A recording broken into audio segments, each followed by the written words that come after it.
Winter's coming, so get ready for cold temperatures now by calling Premier Heating and Air. Get a heating and air system checkup for only $49. Our trained professionals will come out, inspect your unit, inspect your heater and duct system, and ensure it's ready for winter weather. Ask your technician about our indoor air quality products as well as attic insulation, duct cleaning, and moisture barrier. Experience the Premier difference today and get a heating system checkup for only $49. Premier Heating and Air, a locally owned and operated company. Offer ends 11/30/23.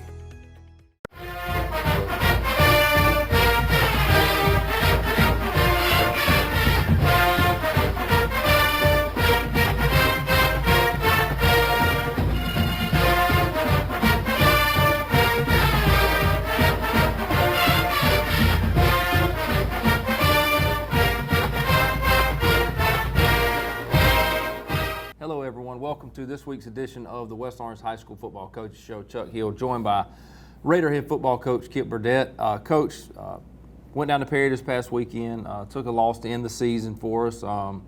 Just talk to us a little bit about that game, kind of the flow of the game. I know we got down early and couldn't never really get going. Just talk to us kind of how that game went. Well, Perry's a really good football team. I think they're going to have a good little run in the playoffs. I don't know what their draw looks like completely, but I think they're a really good, complete football team. They're good on both sides of the ball. All three phases of the game, they're good. They got a good kicking game, good offense, good defense. So they're really a solid team everywhere. They're actually bigger than the rest of us now. After reclassification, we've kind of come to find that out. They're pushing 1,600 kids in that school building, and they got a little bit of a population boom in that part of Houston County. So everything's kind of rolling for Perry right now, but they are a good football team. I expect them to play for a little while, and jumped on us quick and scored on the first two possessions, and then kind of blocked a kick right there that we were driving to score and returned it for a touchdown, and then really couldn't do a whole lot after that. Struggled stopping them, and then we moved it at times, but big played on one time. They're a good football team, really good football team. So We're just thinking about looking back on the game, where did they hurt us the most? Was it the run game, the pass game? What were they able to do? A little bit of both. I mean, they were taking advantage of some alignment deals, and they had 3 or 4 good backs. I mean, they really got several people that can carry the ball. They're hard to tackle. We dealt with depth issues the entire year, but we really got in the kind of dire straits the other night, trying to shuffle the deck and find healthy bodies to go in the game and play. So we were struggling on that side of the ball. So after the game, obviously, season comes to an end. You knew that going in. Knew this was going to be our final game. What was your message to the team after the game? Well, to the seniors, it was kind of like I said in the past few shows, like what happens after this is going to kind of be their legacy, because they're a small group. They're a good group of kids. And that we're going to do everything we can to get them to the next level, whatever that means for them. And then for those young guys, that we get a chance to make our own schedule. We're going to be in a new region, new classification. There's going to be a lot of exciting things happening for this program, and it's time to flush all of what happened from this point behind and focus on what's going on from now forward. So a lot of them will be going on to second sports and that sort of thing, and we'll take a couple days to kind of decompress and reflect and see see where we can kind of correct some things, and it's time to go back to work before too long. Well, we're not going to spend a whole lot of time on Perry. Got some other stuff. We're going to look at some plays here in just a little bit. Got some other topics we want to talk about, but real quick before we go to break and look at the highlights from this past week, give me your first round prediction for the rest of the region. How do you think? Was it Perry or Spalding? I think that's a pretty good region we match up against. Benedictine won the region. They're 2 seed being New Hampstead. New Hampstead and West Side, I'm not real sure about. I'll talk about that for a second. But just their 4 teams are Wayne, Burt, New Hampstead, and Benedictine. Those are 4 pretty good football teams. New Hampstead. Kyle Hockman is the head coach down there. He was the head coach at McEachern for a long time. He's got a house on Tybee Island. Kind of went down there and don't sound too bad. Yeah, so he kind of went down there to Savannah And it's kind of a neat deal. It's kind of brought that program into prominence, and they ended up being the 2 seed. I think they kind of had like a little three-way tie for second place, kind of sort of, and that's how it shook out. I don't think anybody in our region got what we would call a good draw in the first round. I don't know what it looks like after that. I think Spalding and Wayne will be a good football game, but I see Spalding coming out on top. Perry and Burke will be a good football game, but I see Perry pulling away late, probably. And then, we had a three-way tie for third and fourth in our region with Howard, Westside, and Baldwin. So Westside beat Baldwin, Baldwin beat Westside, and Baldwin beat Howard. So the Howard and Westside game kind of had some pretty strong playoff implications on it. So I don't, Westside of New Hampstead, I don't know how this is going to work out. I don't know enough about New Hampstead, but I know that Westside does have some playmakers and they can make things interesting. But, if New Hampstead was good enough to finish second in that region, Westside may have their hands full. And then Baldwin and Benedictine, I think it's going to be a tough draw there. I think Benedictine's just really good, and I think Coach Hicks and the boys will have something for them for a little while, but Benedictine probably going to pull away. And Westside ends up third in our region, and you look back, that's a team that we had could have easily beaten here. 4th and 2 to beat. That's right. So if you take the bat, we beat 2 other teams that are still playing right now as well. Yep. So, Bleckley ended up winning their region, and Vidalia is a 4 seed out of whatever that 2AA. Mm-hmm. So is that right? 2AA? Sure. Come on, man. Good region. I'm not sure the number in front. But as somebody that was gonna wish they win every game, Don't rehash that. Lies. Well, we're gonna take a commercial break. On the other side of the break, we're gonna look at some of the highlights from last week's game versus Perry. Stay with us. We'll be right back. Since 1916, Gravely has been designed, engineered, and made right here in the USA. Whether you prefer gas or electric, every Gravely has been forged with the commercial landscaper in mind. So they're not only built to last, but to also keep you riding comfortably from dawn to dusk. So ask yourself, are you ready to graduate to a Gravely? Visit your local Gravely dealer today. Hey, I'm TJ with Dublin Outdoors and Power Sports, formerly known as Myers Equipment Supply. We're your full-line dealer for Gravely lawnmower sales and service. School's back in, and we all know what that means. Let's go to the end. Oh! Whether it's football or softball or any other fall sport, Dublin Chevy GMC is here for you. Fall is in the air here in Middle Georgia, but the deals are still smoking hot at Dublin Chevy GMC. And go. Turn it up, Trey. Turn it up. The scouts say we can't catch, throw, or run well, but they all agree we sure do sell cars well at Dublin Chevy GMC. Imagine a life-changing injury. Imagine the fear and unknown. The Houston Clinic Sports Medicine Team, the only physicians in the area with advanced certification in orthopedic sports medicine, treats sports injuries with innovative techniques. The Houston Clinic has helped nearly 1 million athletes live without pain. Imagine getting back in the game. Imagine the best game of your life. The Houston Clinic Sports Medicine Team.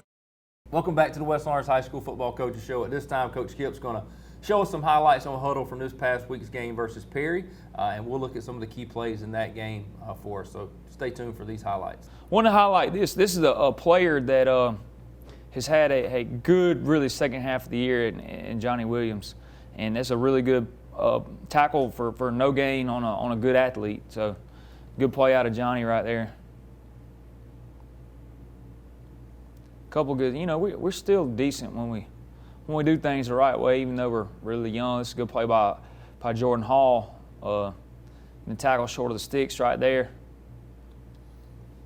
They got a big team. They're huge, and they're athletic. And then this was a pass to Torian Parker's first and only pass reception of his career. Nice play. Good run by Ty right here.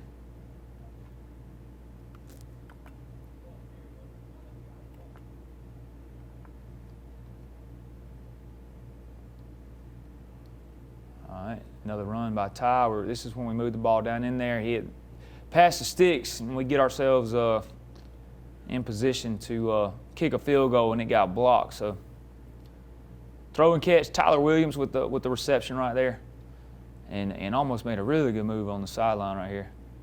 Thought he had both of them kind of tricked up. But we came up short of the sticks right there because we had a bad snap.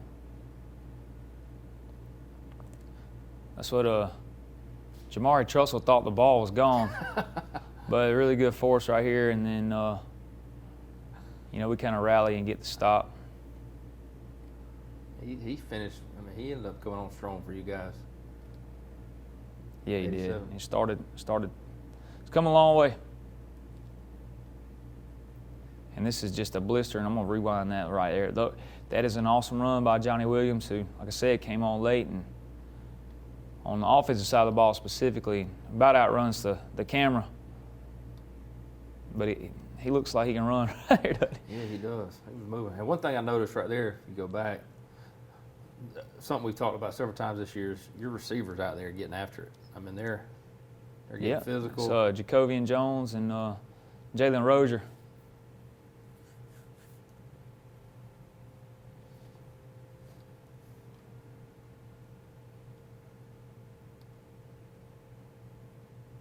It's a nice stop with Shannon Atkins and Jatorian Parker right here on the goal line.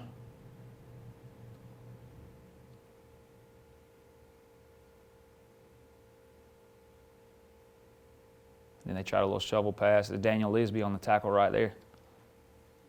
We had Lisby ended up having to play most of the game in a position that he doesn't really play, and so did Jatorian Parker because an ejection on a targeting for Jordan Spencer that we really, we look at the film, we're trying to find it, we really can't find it. So, I don't know what happened, but Tough way for him to end. Yeah, and then he was at 97 total tackles. I'll talk about that in a minute. This is a good play, making this thing go to where, out here to the flare route. This is a good job by Jatorian.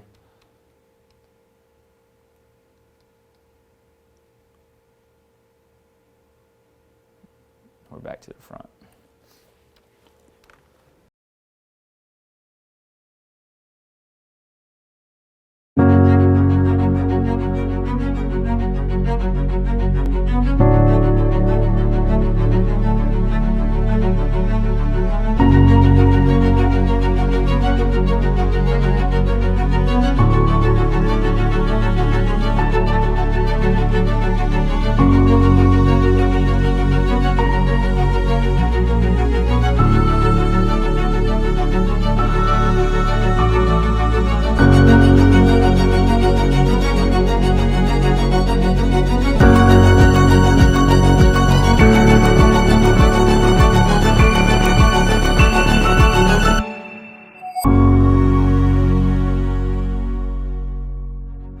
Quality products and installation since 1985. That's 4 Seasons. Hello fans, Ben Knight for Farmer State Bank. Friday night football and Farmer State Bank. As easy as FSB. Dedication, hustle, trust, commitment, and teamwork. Giving our all every day, just as our local football teams do every Friday night. Join us at Farmer State Bank and support your local team. Member FDIC, Equal Housing Lender. Allen's Heating and Cooling is your licensed Amana equipment dealer. Trust Allen's Heating and Cooling to install and service your heating and air conditioning unit. Allen services all brands, and with the purchase of a new unit, Amana offers a lifetime compressor warranty. Sean Clark or any of his friendly staff can help you today at Allen's Heating and Cooling. Your Amana dealer. Amana, last and last and last. Hello and welcome back to the West Orange High School Football Coach Show. Coach Burdett just went over some key plays from last week's game versus Perry. We're not really going to discuss the stats from that game, not really too much to spend some time on. So the season's wrapped up. Coach has got the season stats looking back from this year and from last year. So Coach, if you will, we'll start with the offense it looks like right here. Just talk about some guys that performed well over the season and how we end up winding up on the offensive side of the ball. Well, first off, just like the marked improvement on the offensive side of the ball is, I did want to highlight that. Total yards for the year. Last year, we were at 1145 for the total. That's total yardage for the year. This year, our total yardage, that's rushing, I'm sorry, 1,145 for the year last year. This year, we were at 1676, so we outgained last year's total by 500 yards. Which is a lot. I mean, yeah. That's a chunk. Yeah. That's, at least 2 games worth of offense. So, Ty Cummins was our leading rusher last year at 704 yards. Our next leading rusher was at 150. So this year, Ty Cummins was over 1,000 at 1,011 yards. And then our next leading rusher was Shannon Atkins at 511, and then Johnny Williams at 135. So 1,676 total rushing yards. That's pretty good for, I feel like taking steps forward. And scoring-wise, 170 total points for our offense this year and 90 last year. So if you're looking at scoring, 80 points, isn't that right? Doubled it. Yeah, almost double from last year. So it's almost doubled up. And then turnovers were, our turnover margin as a team, and then turnovers for the year on offense were way down this year. So everything was improved on the offensive side of the ball this year. I expected to continue to improve because most of our production, the names we called out, is coming back, other than Johnny Williams. Passing-wise was very similar to last year, minus 1 interception on the year this year, 8 interceptions on the year last year. So and if I recall, the 1 interception was off of a tip. It was off a pass, tip ball. yeah. So really good job protecting the football. One thing, the snap exchanges got to get better. But other than that, like everything that every point of contention on the offensive side of the ball for last year, we improved. And we got to continue to do that. Defensively, we got to really, that's where our improvement's going to come next year. We got to hold people to fewer points, fewer yards. Well, you played all year, which on both sides of the ball, really, but especially on the defensive side of the ball, you played with a lot of inexperience, a lot of new guys getting thrown into the fire. So, you expect the numbers not to be overall great, but, it's definitely room to improve upon. Oh, no doubt. One thing that bothered me about with Jordan Spencer being ejected is he was at 97 tackles, far and away our leading tackler. By double, and he makes a lot of tackles. He's a good player. We're going to really miss him because he's not only he's our leading tackler. He gets the defense set. He makes all the calls. He makes all the checks. He does it all. So he's like a coach on the field. Now he was one of the older ones out there. He and a couple of others, the only ones even started. Jatorian Parker and Johnny Williams being the other 2 seniors on the defensive side of the ball. So we're gonna miss them in their production. Johnny had 2 interceptions this year. And Jatorian Parker. Jordan. You got to feel like he's good for 3 tackles in that second half of that period. Yeah, I know he is. And that's what bothers you. But he's got to be. And we'll look at the all-time tackle records here in a couple of days. But he's got to be on that list somewhere. Yeah. He about near makes every tackle for us. But Jatorian Parker had 53 tackles on the year. Jaden Watkins 42, and Johnny Williams 55. So. And Jaden didn't start the first few games, right? He didn't start the first couple of games, and he didn't play in the last 2 games. So that's pretty good for a so sophomore. he would, really good for a sophomore, and we would, we'd like to have him play a lot more in those last couple of games. But Johnny Williams had a bunch of tackles, or especially, moving him around closer to the ball. I think he had a good year. But there's a lot of youth on that deal for sure, and missing Quentin's tackles this year. He was around 90 tackles last year too. So you take one of your leading tacklers off that you didn't plan on replacing this year. So that was a tough situation as well. The only time that you look back and say, all right, well, that's good, is when the season's over. You're like, all right, well, these guys got playing time they wouldn't have gotten, but for 10 weeks it's tough to not have him for sure. Well, it just hurts. What it hurts is your junior varsity program development. Like some of those guys, it would have been more beneficial for them to play on Thursday without pressure, learn how to play the position. And, some of those guys were not afforded that opportunity just based on the situation we're in.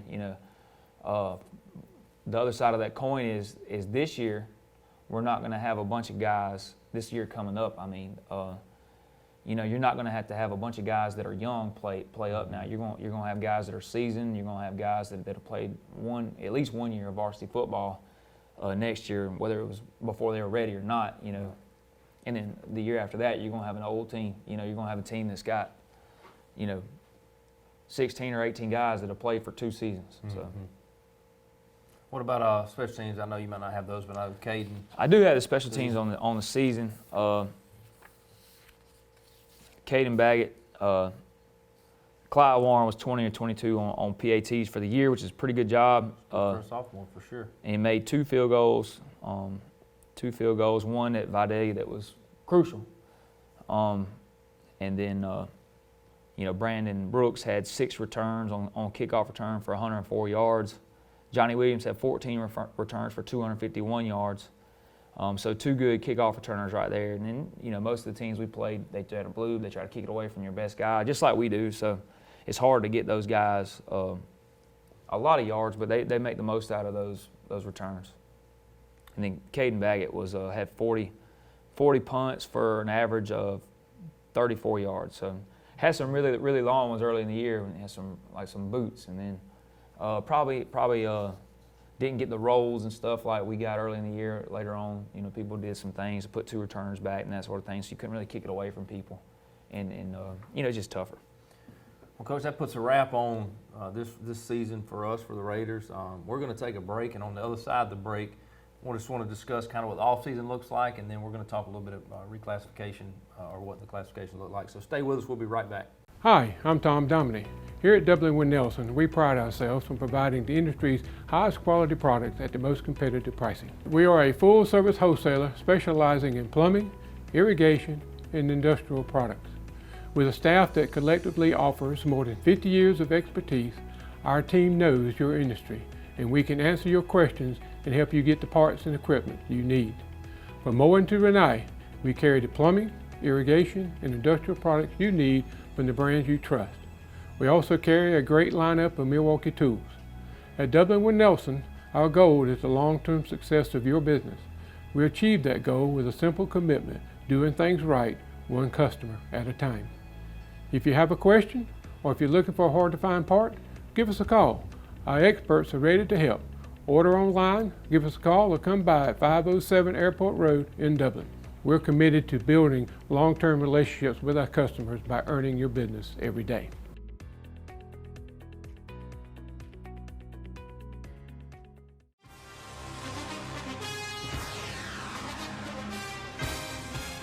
We have natural gas all over town.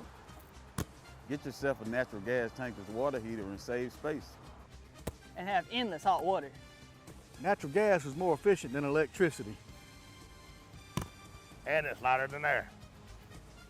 When you install natural gas appliances, you can get rebates up to $1,500. The City of Dublin will finance you up to $7,500. For 60 months at 0% interest. Use natural gas for all your outdoor cooking. It's a luxury. We're on call 24/7. You'll call us and we'll be there. Whether you're building a home or starting a business, City of Dublin Natural Gas has you covered. We serve commercial and residential gas all across town. Yeah. Call your gas guys at 478-277-5048.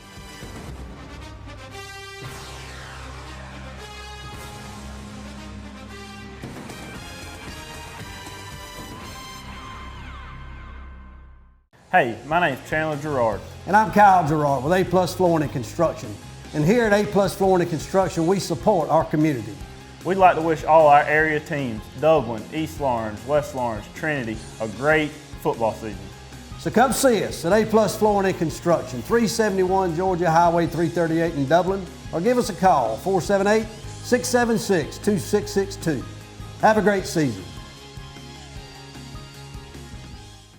And we're back to the West Lawrence High School Football Coaches Show. This will be our last segment of the year, Coach.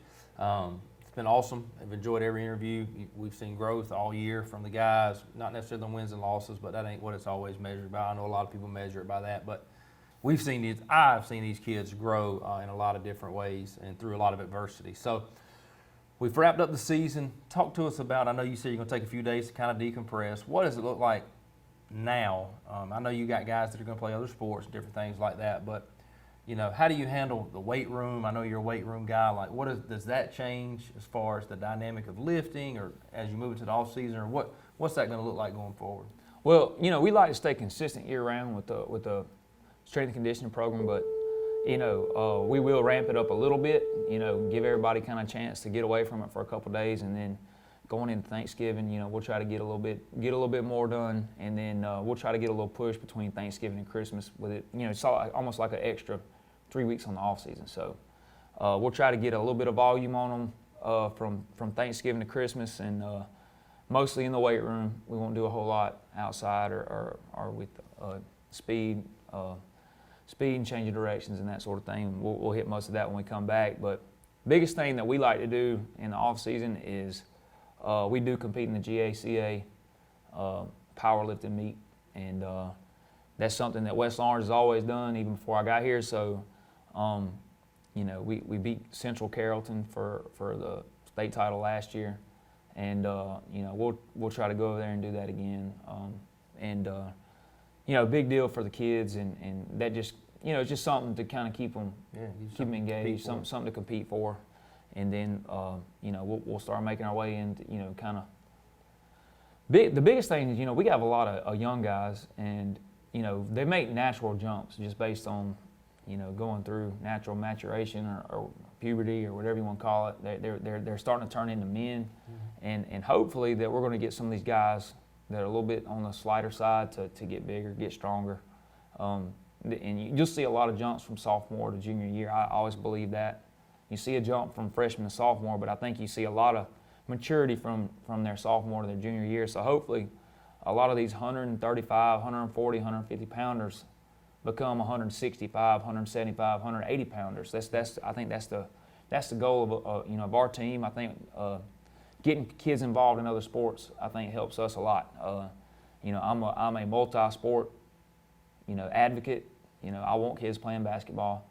I want kids running track. I want kids playing baseball. I think it does to help. Without us having to do everything, it does a lot to help our sport as well. So I've always been a proponent. I've always been a second sport coach in my coaching tenure. I've always been a track coach in most of my career. So I've always seen the what it does to help the entire athlete. So we're going to push that, and hopefully kids will get faster, and we'll get stronger. We'll get a little bit more mass on us, and be a year older on a lot of these kids when they get ready to play for the 2024 football season. So for the guys that may not have a winter sport, may not be wrestling or playing basketball, and may have a spring or may not, how long will you wait? Will you start doing some individual type, I know legally you can 4-on-1, so will you start doing any of that stuff with any of these guys, especially your skill guys maybe? We'll do 4-on-1s starting in January, and get a little bit of a probably help avoid burnout too. Yeah, they've been grinding. It's been a grind. It is. It's a long season, and that's part of the beauty of being a multi-sport athlete is you don't really see the burnout. You go from, you kind of change the scenery for a little bit, and you're still stopping, starting, jumping, sprinting, slowing down, speeding up, that sort of thing. All that happens in those other sports. So that's why, wrestling's a big one, here. And if I could have my way, I would have all the linemen doing that. There's so much with leverage and throwing other humans around and getting your body in position to do things. I think wrestling and tackling have a lot that carry over. So the more kids we can get involved, even if it's just for practice, it helps us out a lot. So getting kids involved in other things really checks a lot of the boxes for us too. But we will start the 4-on-1s, and it's not anything strenuous. It's just to kind of get some work and keep their, kind of don't let them forget everything. We don't want to have to completely start from scratch when we start spring practice. Well, I heard you say earlier, about making your own schedule. Things have changed. People getting reclassified. They did away with 7A, if I'm correct. So people have kind of bumped down. It looks like we're going to end up in AAA. And there's a power ranking system going on now. And I was talking with you the other day about some opponents we've played up until now that may not benefit us going forward. And so you're kind of getting to make your own schedule. So just talk us through kind of one, where you think we may end up, and two, what it kind of looks like with you making the schedule and having to weigh in with the power rankings and different things like that? Well, I don't think all that's settled yet with the Georgia High School Association, so I think we'll know something. The initial placement for classification is already posted. We're a 3A school. We are right in the middle of 3A. We're not at the top or the bottom, so I don't see us going, even with appeals, going one way or the other. We're going to be in 3A. There's about 60 schools roughly in 3A, so I think they'll keep that number right around there. So that's 8 regions, 7 or 8 teams in a region. So we had 7 teams in our region anyway, so I don't really see that being much different. But if the power rankings stay the way they are, it'll Change kind of the scheduling a little bit more, it will change the scheduling. You're gonna get more points for playing schools that are in your classification, and you get points for winning, and then you get points for your opponent's win-loss record. So your opponent's winning percentage and all that factors in trying to get the best 32 teams in the playoff. But I don't think that's all settled yet. They're going to split the playoffs with private schools and public schools. Currently in 3A, there's three private schools: Benedictine, Greater Atlanta Christian, and Westminster. So we're doing this power ranking to separate for 3 teams. So I don't know if they'll go back to doing it the way that we've always done it, with the top 4 teams go to the playoffs. I don't know if they'll, I don't know. I think there's still a lot to be decided. I don't know what region we're going to be placed in. I think that we could go several different ways. I think Several extreme ways from what I was hearing. I mean, opposite ends of could be tied up in here or with a whole separate region down in here. I mean, I don't know. I don't know what they're going to do. But how soon is that? I know you obviously don't know exactly, but do they have normally when they try to get those things out and allow? Is the appeals process happening right now, or teams appealing? Well, this Thursday, I think, was that November 8th, 9th. 9th right. Is classification appeal. People can appeal to go up, go down. But that'll the final classifications will be set probably Thursday or Friday, and I'm sure that somebody up there in Thomaston already has an idea of how they're going to break up the regions, but they ain't let anybody else know yet. So for those teams that are trying to appeal, I'm assuming they've got to have some reasoning, like they've got to provide, whether it be travel or different things like that as to why. There'll be some that appeal for isolation, and I don't think they're going to let people appeal to go down, if I understand it. There has to be some legitimate case, and I think isolation may or may not be one. There's some schools when you say that isolation, you mean you're so far away from the rest of the region? Right. Yeah. So just say that there was a team in Augusta, and the next closest team was 2 hours away. Yeah. They would potentially let them play down. Yeah. And Georgia High School's done granted things. I think there's some schools that have certain programs or whatever, like if it's an honors program, or that there's only one school in a district that allows certain kids, and they don't really affect athletics. I think Central Macon is one of them that numbers are a little skewed. They may allow them to play down. So it's just, there's several factors that apply. And then some teams are going to want to play up, just because of travel or natural rivals or whatever it may be. And there'll be some teams that want to play up. Some of the private schools may want to play up. So, we'll see what happens. We'll know the classification alignments Friday, I think. Regions probably next week.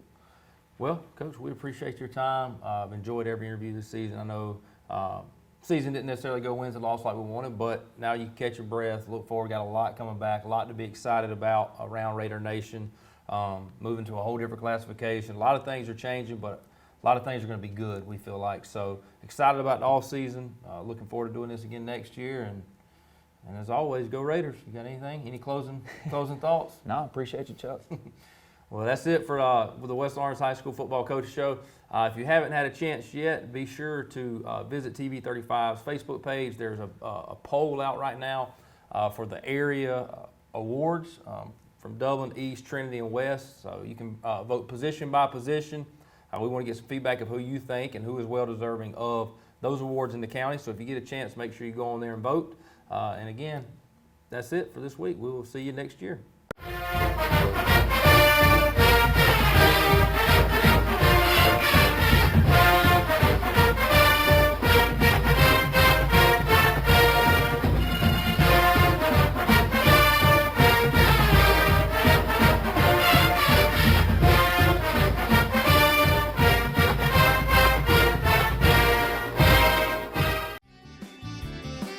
heat is on at Wayne Kemp's Dublin Auto Sales, and you'll find a great deal on a new set of wheels. From SUVs, trucks, cars, you name it, Wayne Kemp's Dublin Auto Sales has it. So come on in today and see TJ, Trey, Alan, Britt, or any of the friendly sales staff at Wayne Kemp's Dublin Auto Sales, where good deals and good people meet. Log on to DublinAutoSalesGA.com for more information, or just come see us at 606 East Jackson in Dublin. Wayne Kemp's Dublin Auto Sales. The heat is on, and it's time to get a great deal. Badcock Home Furniture and More is your home store, where you'll find great savings on new living room sets, sofas, love seats, recliners, and more. Badcock Home Furniture and More has great savings every day on bedding and bedroom sets. Shop Badcock Home Furniture and More for a great selection of dining room sets, and save every day on electronics and appliances at Badcock Home Furniture and More, 1927 Highway 441 South in Dublin. Call 275-3144 for more information, or stop by and see Wendy and Tim Sumner or any of their friendly staff today at Badcock and More Home Furniture Store, where no credit is ever refused. I don't just value my customers, I value the community, and we actually take our customer service here to the next level, and it's because I am nostalgic of this town, and we got a little saying, this is not just a storage facility, it's a personalized storage experience. So we encourage everybody to come on down and take a tour and just see exactly what we're talking about. We have a 50,000 square foot facility, so we can accommodate any size move, and we're in the Rosa Shopping Center at 102 Hillcrest Parkway. And we are an indoor climate-controlled storage facility. We have 5 convenient entry points that include a lean-to canopy that you can get out of the weather. If it's raining, no worries, we got you covered. And on the back side of this facility, we have a loading dock with a loading dock bay where any box truck or 18-wheeler can pull up to for the bigger moves. We've got storage sizes all the way down from 9x6s all the way up to 10x30s. So we can accommodate any size move from clearing out a closet all the way up to a big house or office space that you need to move in. So we got you covered. We've got 24/7 security protection and fire alarm protection. We have cameras in and outside of this building, so you're definitely taken care of. We've got rodent control and pest control covered too. We're not going to just take care of belongings, we're going to take care of you too.